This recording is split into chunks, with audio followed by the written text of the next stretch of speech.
Hi, my name is John Greco. I'm the owner of GW Pens. I got started in 2008. I was originally actually a toy maker. After a bunch of toy recalls were going on, my then 3-year-old daughter had a toy box that I was always digging through with the latest recall list, and I finally said, I'm just going to start making some wooden toys. And later that year, some laws were passed that required mandatory testing for any handmade wooden toys, any toys at all really. And I kind of pivoted a little bit, started making some fiber tools for people who weave and spin their own yarn. I was looking for something that I was more passionate about, and not being a fiber artist myself, I wanted to make something that had more meaning to me than the fiber tools I was making. And a friend of mine said to me, "Hey John, you love pens, why don't you give that a try?" And it never really occurred to me that I could make pens.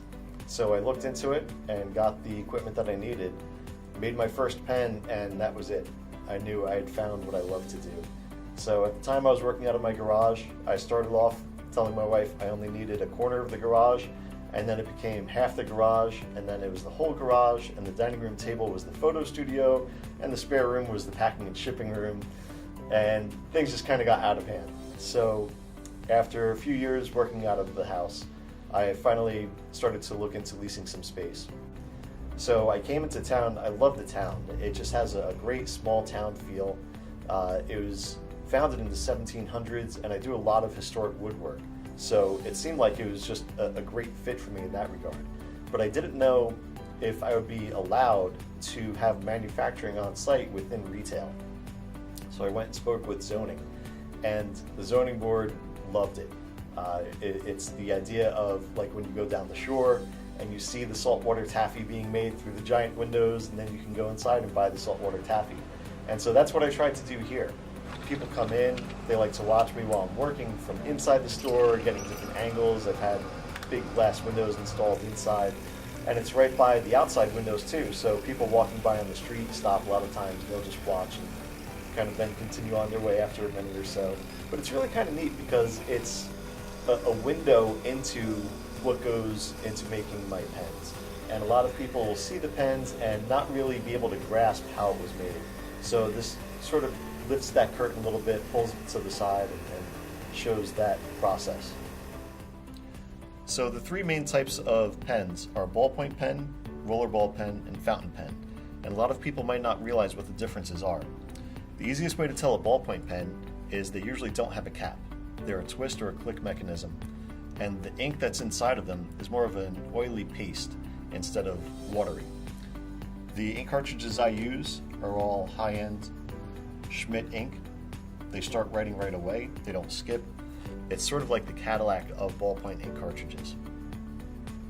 For a rollerball, the ink is a little bit more watery, so for that reason it has to have a cap on it. This particular one is a cherry burl body. This one was a circuit board body. But when you write with this, it's going to feel almost like the ballpoint, just because that ink cartridge is so good. The rollerball, though, is a little bit more fluid, a little bit more smooth when it writes than a ballpoint. Then the last style is a fountain pen. And a fountain pen uses a nib as its delivery method for the ink. So this particular one has a purple lacquered nib. Beneath are these fins, which is called the feed, and there's an ink reservoir inside, which delivers the ink to the feed, and then finally to the metal nib, which is brought to the paper through capillary action. People always wonder what to expect when they come to my store. The pens that are here are all handcrafted here on site. It's the only store in the country where the pens that are sold here are made here. So the only brand you'll find are the GW Pens brand, but we have a little bit of everything. There's ballpoint pens, rollerball pens, fountain pens, even dip pens.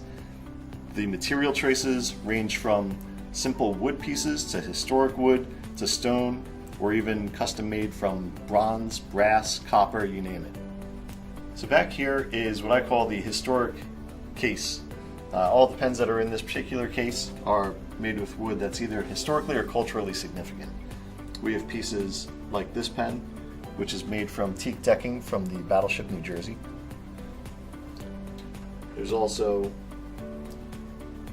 this bullet style pen This particular shell is a 50 caliber machine gun shell that was fired from a P-47 Thunderbolt fighter plane during World War II training right down at Millville Army Airfield.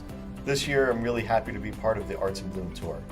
The tour this year is going to take place on May 18th and 19th, 2019, which is Saturday and Sunday. There are so many great artists. It's really an honor for me to be a part of it.